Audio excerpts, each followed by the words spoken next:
కళ్యాణదుర్గం నియోజకవర్గం అభివృద్ధి తన లక్ష్యమని టీడీపీ ఎమ్మెల్యే అభ్యర్థి అమిలినేని సురేంద్రబాబు తెలిపారు. అవసరమైతే చంద్రబాబు కాళ్లు పట్టుకుని ఆయన కళ్యాణదుర్గం నియోజకవర్గానికి నిధులు నీళ్లు తెస్తామన్నారు. కళ్యాణదుర్గంలో కురుబుల ఆత్మీయ సమావేశం జరిగింది. ఈ కార్యక్రమంలో అమిలినేని సురేంద్రబాబు, ఎంపీ అభ్యర్థులు అంబికా లక్ష్మీనారాయణ, పార్థసారథి పాల్గొన్నారు. కళ్యాణదుర్గం నియోజకవర్గంలో సమస్యలు చాలా ఉన్నాయని వాటిని పరిష్కరిస్తామని వారు హామీ ఇచ్చారు. గురూజీ రామనారాయణ్ జీ ప్రపంచ ప్రఖ్యాత జ్యోతిష్యులు ఇప్పుడు మన హైదరాబాద్ లో ఎటువంటి సమస్యలకైనా తక్షణ పరిష్కారం చేయబడును. సంప్రదించండి 96651137 9000004357.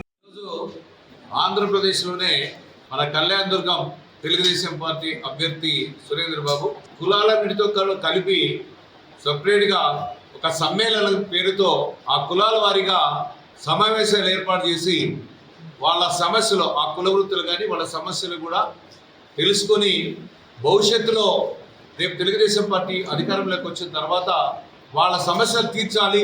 అదేవిధంగా ఎలక్షన్స్ ముందు కూడా వాళ్ళకి హామీలు ఇచ్చి, మొన్న 2019 ఎన్నికల్లో జగన్మోహన్ రెడ్డి విపరీతమైనటువంటి హామీలు ఇచ్చి ఆ హామీలు కూడా దాదాపు 85%ని తుంగలో తొక్కి అన్ని మాయామాటలు చెప్పి అధికారం వచ్చిన తర్వాత అవన్నీ మర్చిపోయి మాట మార్చను మడవ తిప్పను అని చెప్పేసి అన్ని మార్చేశాడు, మడవ తిప్పాడు.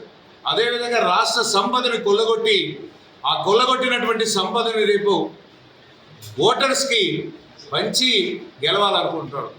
ఈరోజు మన కురుబ సమ్మేళన జరుపుకోవడం నిజంగా కురుబుల్లో ఆత్మవిశ్వాసం నింపి వాళ్ళ ద్వారా నేను కూడా ఆత్మవిశ్వాసంతో ఉండడం, నిజంగా ఈ సభ ద్వారా మీ అందరూ కూడా నాకు ఒక బలం చాలా ఇచ్చారు.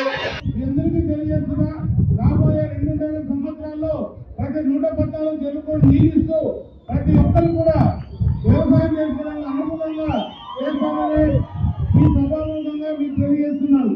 చాలా మంది చదువుకున్న యువకులు ఉన్నారు, వాళ్ళకు కూడా చాలా వరకు ఉపాధి లేదు, ఎక్కడ కూడా ఉపాధి లేదు. ఆ 1000 ఎకరాల్లో ఒక 6-7 పరిశ్రమలు చేయడంతో కొంతలో కొంత యువతకు ఉపాధి వచ్చే అవకాశాలు ఉన్నాయి. అవి కూడా మన చంద్రబాబు నాయుడు గారు కాళ్ళంగా పెట్టుకొని